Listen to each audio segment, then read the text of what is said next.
তৃতীয় অভিযোগ হচ্ছে প্রশাসনের বিরুদ্ধে, কেন এটা সুষ্ঠু তদন্ত করে এটা বন্ধ করে দেওয়া হলো না। এই মেহমান হিসাবে গিয়ে আমরা নিহত হয়ে ফিরে আসছি। আর বিয়ের অনুষ্ঠানে গেছি, সবাই তো স্বর্ণ অলঙ্কার পড়ে গেছে। 30 ভরি প্লাস ছিল, ওর ছিল 3 ভরি প্লাস।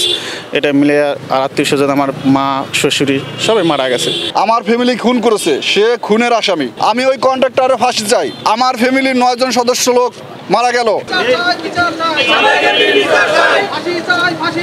পরিবারের এবং আমার আত্মীয় স্বজনের জীবনের সবচেয়ে বড় একটা দুর্ঘটনা ঘটে গেছে গত 22/6/2024 সেই তারিখে বরগুনা জেলার আমতলী উপজেলার হলদিয়া হাট ব্রিজ ভেঙে আমরা মাইক্রোবাস সহ পানিতে পড়ে যাই। মাইক্রোবাস সহ পানিতে পড়ে যাওয়ার সাথে সাথে আমাদের ফ্যামিলির 9 জন ব্যক্তি মারা যান এবং এই মৃত্যুতে ওই ব্রিজের ঠিকাদার সাবেক আমলীগের উপজেলা সভাপতি এবং সাবেক চেয়ারম্যান শহীদুল ইসলাম মেধা এই ব্রিজের ঠিকাদার ছিলেন। এই ব্রিজটা 2009-10 অর্থ বছরে নির্মাণ করা হয় 2,20,00,000 টাকা বাজেটে। সরকার এই বাজেট করেছেন এবং বড় ধরনের, কিন্তু সেই অনুযায়ী সেই ব্রিজ করা হয় নাই। তারা ব্রিজে ঢালাই দিছে বাঁশ দিয়ে, যার কারণে আমরা ব্রিজে উঠতে না উঠতেই ব্রিজটা ভেঙে পড়ে গেছে। তারা দায় সারার জন্য পরবর্তীতে তারা একটা সাইনবোর্ড লাগাইছে। যদি এই সাইনবোর্ড তারা লাগাই থাকে তাহলে এই রিজেক্টেড ব্রিজ রাখার পরে বিকল্প ব্যবস্থা তারা কেন করে নাই? আমরা তো মেহমান হিসাবে গেছি, এই মেহমান হিসাবে গিয়ে আমরা নিহত হয়ে ফিরে আসছি। এটার দায় দায়িত্ব ওই কন্ট্রাক্টর শহীদুল ইসলাম মেধার। সে আমাদেরকে হত্যা করেছে, সে আমাদেরকে খুন করেছে, আমার ফ্যামিলি খুন করেছে। সে খুনের আসামি, তার ফাঁসি চাই। এবং ওই সময়ে এই নির্মাণধারী কাজের সাবেক সংসদ সদস্য যিনি দিলার হোসেন, যিনি এই বাজেট পাশ করেন এবং এখানে ওনাকে নিয়োগ দেন এই কাজ করার জন্য, উনি হচ্ছেন হুকুমের আসামি। ওনার নেতৃত্বে এই ব্রিজগুলো করা হয়েছে এবং ওই কন্ট্রাক্টর যে সেই ব্রিজগুলো করছে, কন্ট্রাক্টর হচ্ছে আমাদের খুন করছে আর উনি হুকুম দিছে, হুকুমের আসামি। আমরা এদের বিচার চাই। আমি ওই কন্ট্রাক্টরে ফাঁসি চাই।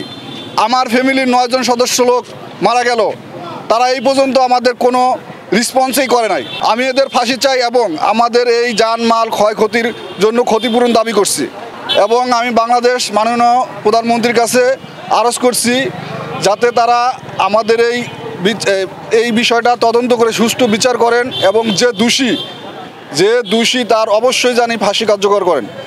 আমাদের সবার সাথে যারা মারা গেছেন সবাই মহিলা, সবার সাথে অনেক স্বর্ণ ছিল, মোবাইল ছিল এবং নগদ টাকা পয়সা ছিল। আমি আমার ছোটো ভাই যখন পানি থেকে লাশগুলা টেনে টেনে বের করছি, লাশগুলো বেঁধে দিছি, তারা উপরে টাইনে উঠাইছে, রশি দেওয়ার নামে নাই। উপরে উঠানোর পরে আমরা সেগুলো হসপিটালে নেওয়ার জন্য যখন হসপিটালে নিয়ে গেছি, তখন দেখি তাদের কাছে কোনো স্বর্ণ কোনো কিছু নাই, এরা সব লুট করে নিয়ে গেছে। কারা নিছে আমরা পানিতে বসে কারো দেখি নাই। হয়তো ওখানকার লোকজন কি করছে আমিও সেটাও জানি না, তবে আমাদের অনেক ক্ষয়ক্ষতি হয়েছে। এই ক্ষতিপূরণে আমরা দাবি জানাচ্ছি। প্রথম অভিযোগ যে ঠিকাদার এই কাজ করছে শহীদুল ইসলাম মেধা, তার বিরুদ্ধে। দ্বিতীয় অভিযোগ হচ্ছে সাবেক এমপি সাহেব, তার বিরুদ্ধে। এবং তৃতীয় অভিযোগ হচ্ছে প্রশাসনের বিরুদ্ধে, কেন এটা সুষ্ঠু তদন্ত করে এটা বন্ধ করে দেওয়া হলো না। যদি এটা রিজেক্ট করা হয় তাহলে বিকল্প ব্যবস্থা কেন করা হলো না? আমাদের এই মর্মান্তিক দুর্ঘটনাটা ঘটে, এখানে আমরা পরবর্তীতে শুনতে পারছি, এর আগে আমাদেরকে কেউ বলেনি যে আসলে এই ব্রিজটাতে প্রবলেম আছে, এই ব্রিজটাতে কিছু হচ্ছে, এই ব্রিজটাতে উঠানো যাবে না বা ভারী যানবাহন এটাতে করা যাবে না। এখানে কোনো বিলবোর্ড, এখানে কোনো সাইনবোর্ড, এখানে কোনো রাস্তার মাঝে যে কোনো কিছু পুঁতে যে প্রোটেকশন করা, এরকম কোনো প্রোটেকশন করা বা কোনো কিছুই দেওয়া ছিল না। কিন্তু বর্তমানে এখানে যারা আছে, মিডিয়া বলি, প্রশাসন বলি, কারা করছে আমি জানি না, কেউ হয়তো বা ছোট্ট একটা সাইনবোর্ড এক কর্নারে দেখায় বলতেছে আমাদের এখানে সাইনবোর্ড। আমার কোলে ছিল আমার মেয়ে, আমার ওয়াইফ পাশে বসা ছিল।